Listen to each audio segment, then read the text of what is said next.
Mikro dan nanoplastik mempengaruhi kemunculan kehidupan. Semasa kehamilan, tubuh wanita mewujudkan keadaan ideal untuk pertumbuhan dan perlindungan janin.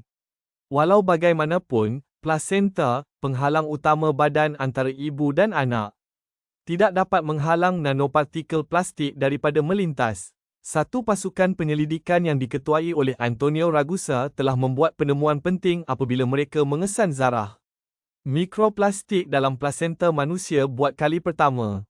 Penemuan mereka menunjukkan bahawa plastik boleh menembusi tempat di mana tiada bahan tiruan pernah ditemui sebelum ini. Persekitaran tempat kehidupan baru bermula.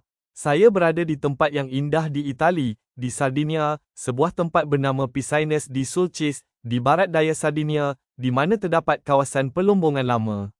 Ia adalah tempat yang sangat terpencil dan indah di mana tiada apa-apa di sekelilingnya selama 6 atau 7 kilometer. Semasa saya berjalan, tiba-tiba saya ternampak benda-benda yang terang, berwarna-warni dan berkilauan ini di pantai.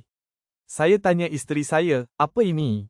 Dia memandang saya sedikit keliru dan berkata, ia plastik. Saya kata, plastik? Macam mana plastik boleh sampai ke sini sedangkan tiada apa-apa sepanjang 7 atau 8 kilometer ke mana-mana arah?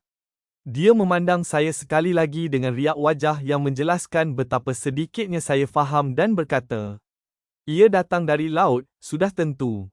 Dan ketika itulah sesuatu terlintas di fikiran saya.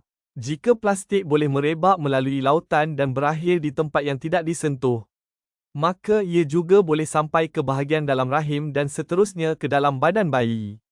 Sememangnya, dari gerak hati itu, saya mula meneruskan penyelidikan ini. Saya seorang pakar sakit puan, saya membantu melahirkan bayi, jadi saya tahu tentang plastik seperti orang lain. Sehingga satu ketika, tetapi saya mula membaca dan belajar. Dan saya menghubungi beberapa saintis yang bekerja dengan mikroskop. Salah seorang daripada mereka ialah seorang profesor cemerlang yang bekerja di seberang Itali, di Rantau Paya. Dia menggunakan mikroskop Raman. Mikroskop Raman membolehkan anda memeriksa tisu dan menentukan sama ada ia mempunyai plastik di dalamnya. Kini kami memanggilnya plastik untuk memudahkan. Tetapi sudah tentu, istilah plastik merangkumi pelbagai jenis bahan. Terdapat berpuluh-puluh plastik yang berbeza. Katakan ia adalah kepingan kecil, polimer, iaitu kepingan kecil bahan tertentu yang berulang tanpa henti yang kita gunakan setiap hari sepanjang hari. Jadi, kami menghantar plasenta kepada profesor ini dan beliau melakukan tugas yang sangat baik. Beliau dapat mencari dan mengenal pasti plastik di dalam plasenta buat kali pertama. Artikel yang kami terbitkan pada tahun 2021 telah menimbulkan sedikit skandal. Kerana idea tentang plastik di dalam plasenta, di dalam bayi kita, mengejutkan orang ramai. Kerana plastik yang kita temui di lautan adalah plastik yang sama yang akhirnya kita temui pada kanak-kanak. Mikro dan nanoplastik menjejaskan kanak-kanak di dalam rahim. Plastik mencetuskan keradangan dan mengganggu aliran darah dalam plasenta. Ini bermakna janin menerima kurang oksigen dan lebih sedikit nutrien. Meningkatkan risiko sekatan pertumbuhan intrauterin, hipoksia dan kelahiran pramatang.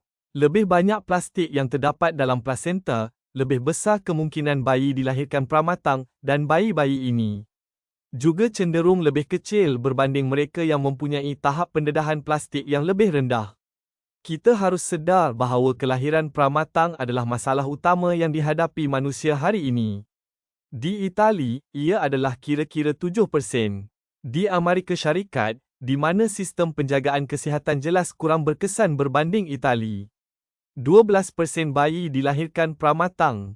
Jadi, dalam erti kata lain, peningkatan dalam bilangan ini bermakna beban yang lebih besar untuk manusia. Secara biologi, untuk keluarga, dan untuk semua orang yang terlibat, dan sudah tentu, dari segi ekonomi.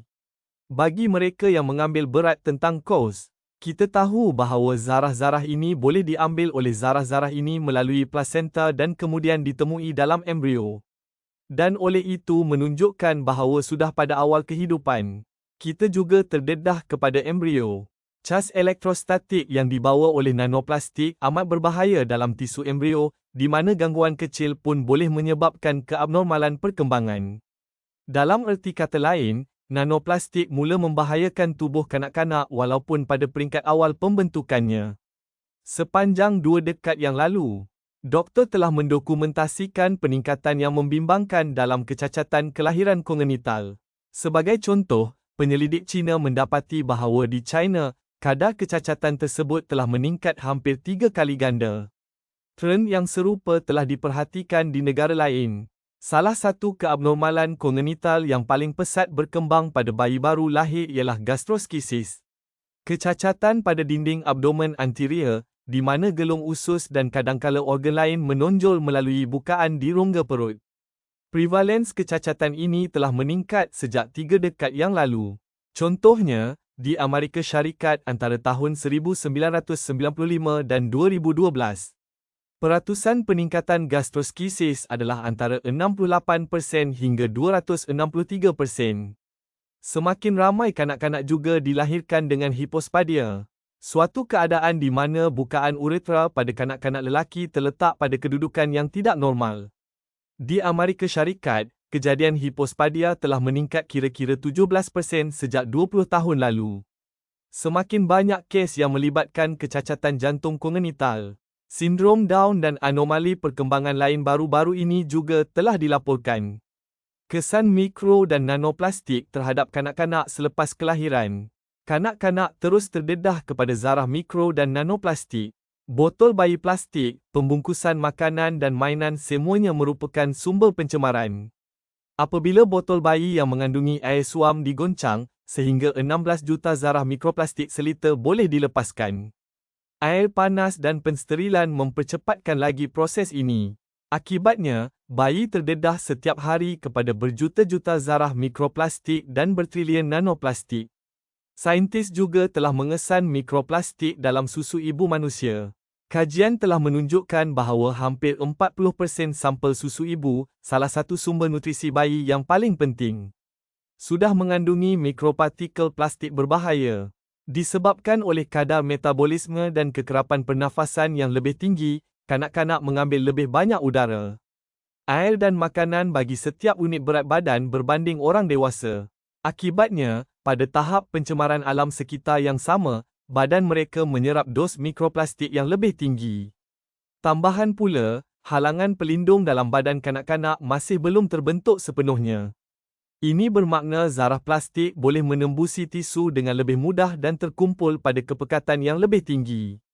Contohnya, pada kanak-kanak di bawah umur 2 tahun, tulang etmoid belum terbentuk sepenuhnya. Dan bukaannya lebih lebar, membolehkan zarah plastik melalui saraf olfaktori dengan lebih mudah terus ke otak. Plastik merupakan penyusup dan kebanyakannya kanak-kanak yang terjejas olehnya. Dalam artikel saintifik kami yang menarik banyak perhatian dan dipetik secara meluas, kami menggelar mereka bayi siborg. Yang bermaksud bayi yang diperbuat daripada bahan organik, tetapi juga bahan bukan organik seperti plastik. Bayi-bayi ini lebih kecil, mereka biasanya mempunyai otak yang lebih kecil. Dan sangat sedikit yang berakhir dengan tahap plastik yang lebih rendah dalam badan mereka. Mereka tidak sepenuhnya bebas daripadanya, kerana plastik ada di mana-mana. Tetapi dengan tahap plastik yang lebih rendah, disebabkan cas elektrostatik zarah mikro dan nanoplastik, serta kehadiran bisfenol dan ftalat, sistem endokrin dan pembiakan kanak-kanak amat terdedah. Bahan-bahan ini mengganggu pembentukan dan perkembangan organ pembiakan, yang berpotensi menyebabkan ketidaksuburan di kemudian hari. Memandangkan unjuran saintifik bahawa menjelang 2045 manusia boleh menghadapi ketidaksuburan yang meluas. Kanak-kanak yang lahir selepas tahun 2020 mungkin mempunyai kemungkinan yang tinggi untuk tidak dapat mengandung anak mereka sendiri. Saya mempunyai 2 anak perempuan kecil, dan bagi saya secara peribadi, semua yang baru kita dengar adalah menakutkan.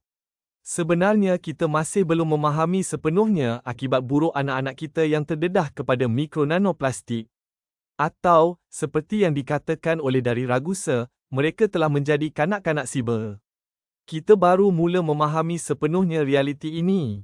Dan sungguh menyayat hati apabila melihat kanak-kanak kecil dan menyedari bahawa mereka mungkin tidak akan dapat mempunyai anak sendiri. Apatah lagi nyawa mereka sudah pun terancam hari ini.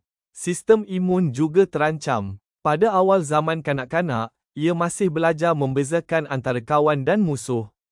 Pendedahan kepada mikroplastik boleh mengganggu proses ini, meningkatkan risiko alahan, eksema, intoleransi makanan, dan juga penyakit autoimun. Tetapi ia juga mempunyai akibat jangka panjang di mana pengaturcaraan sel menentukan penyakit yang kemudiannya akan muncul apabila seseorang mencapai usia dewasa, iaitu pada usia 40 atau 50 tahun. Dan ini adalah penyakit yang kini melanda, jika tidak langsung merosakkan dunia kita. Ia adalah apa yang dipanggil penyakit tidak berjangkit, obesiti, hipertensi, diabetes dan sindrom metabolik. Otak kanak-kanak amat terdedah pada tahun-tahun pertama kehidupan. Tempoh kritikal perkembangan sistem saraf yang pesat apabila neuron terbentuk dan sambungan saraf yang kompleks terjalin. Walau bagaimanapun, nanoplastik yang bercas elektrostatik boleh mengganggu proses halus ini dengan mendorong keradangan, merosakkan sel saraf yang tidak matang dan menghalang perkembangannya. Akibatnya, daya ingatan, perhatian dan kebolehan pembelajaran mungkin terjejas, dan ketidakstabilan emosi boleh timbul. Lama-kelamaan ini mungkin muncul sebagai kebimbangan, kesukaran pembelajaran, dan episod pencerobohan. Di samping itu, kajian menunjukkan potensi hubungan antara pendedahan kepada mikro dan nanoplastik dan perkembangan gangguan spektrum autisme. Memandangkan luasnya kerosakan yang boleh ditimbulkan oleh mikro dan nanoplastik yang bercas elektrostatik pada tubuh manusia, komuniti saintifik mungkin perlu mengkaji kemungkinan peranan mereka dalam peningkatan pesat autisme dengan lebih teliti. Bagi saya sebagai seorang bapa, amat menyayat hati apabila menyedari betapa tidak berdayanya anak-anak kita. Mikro dan anaplastik mula mempengaruhi mereka sejak saat pembuahan, berterusan sepanjang perkembangan janin, dan meneruskan kesannya selepas kelahiran. Malangnya, penyakit yang telah kita bincangkan bukanlah satu-satunya keadaan yang boleh dicetuskan oleh mikro dan nano plastik pada kanak-kanak. Menurut statistik, sindrom kematian bayi mengejut adalah antara punca utama kematian pada bayi di bawah umur 1 tahun. Ini berlaku apabila bayi yang kelihatan sihat meninggal dunia secara tidak dijangka. Dan puncanya masih tidak diketahui walaupun selepas semua pemeriksaan. Bilangan tragedi sedemikian